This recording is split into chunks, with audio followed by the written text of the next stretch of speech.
I'm proud of China, that many of us from the outside can find our dreams in China.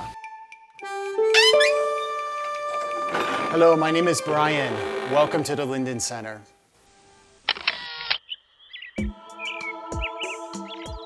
Really, the start of the Linden Center was not the idea to set up a minsu. Our idea was really to set up a place for China to highlight its culture and share it with the outside world.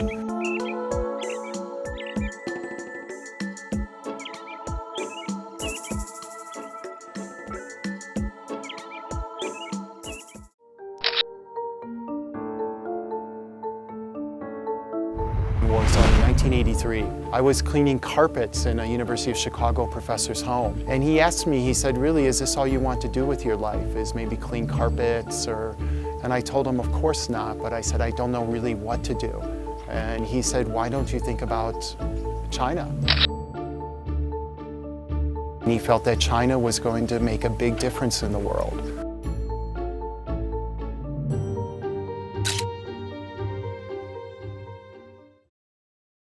The Chinese tourism industry was just beginning, and in many ways had not yet begun. In many ways, some of my greatest fears and things that I think back about Chinese travel was I just remember how difficult it was to buy train tickets.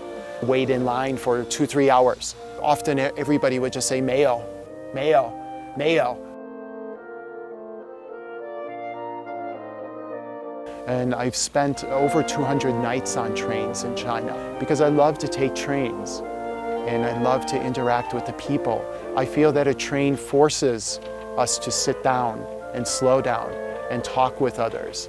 And I find that the Chinese are always willing to share on the yingwo or yingzuo. As a young person, you often were challenged because I was so curious about China. Sometimes I would get to say Dali, for example, in 1985, and people would start talking about Lijiang, but Lijiang wasn't open yet. So we would try to sneak up there. We would buy a local bus ticket. The Gong'anju would say, we're sorry, you can't go. Always very, very polite, but often they didn't know what to do. And sometimes they would take me out into the village and visit their friends. And it was so nice. Sometimes they would have little dinners with me, with all the villagers. So we would often, back then, they were just so curious about foreigners.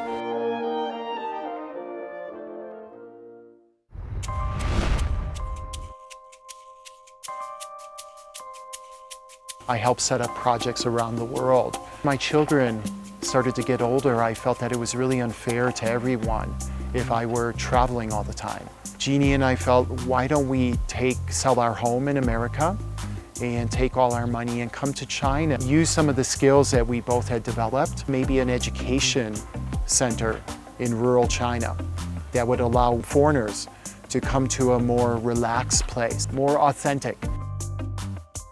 And we looked around China for 2 years for our first site.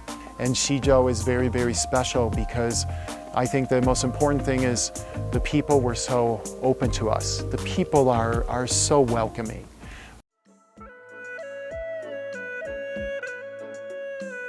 "5,000 years of wisdom still maybe is easier to find here in the villages. The opportunities to come to a place that has this great tangible culture, these buildings that are so large and so grand.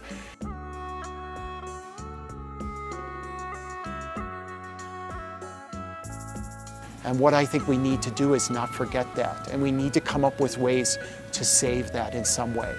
Our bathrooms have been created by building a building within the old structure. So that building can be removed, those bricks can be removed, and the only thing they have to replace are the boards that we numbered from the ceiling and from the floor above.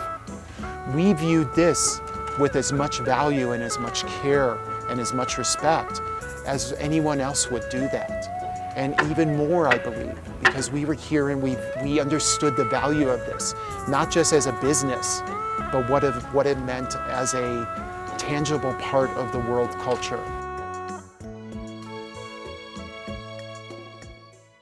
In the 1980s, you had no really travel industry.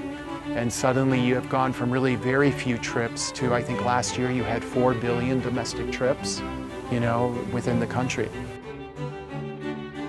China attracted me to come back.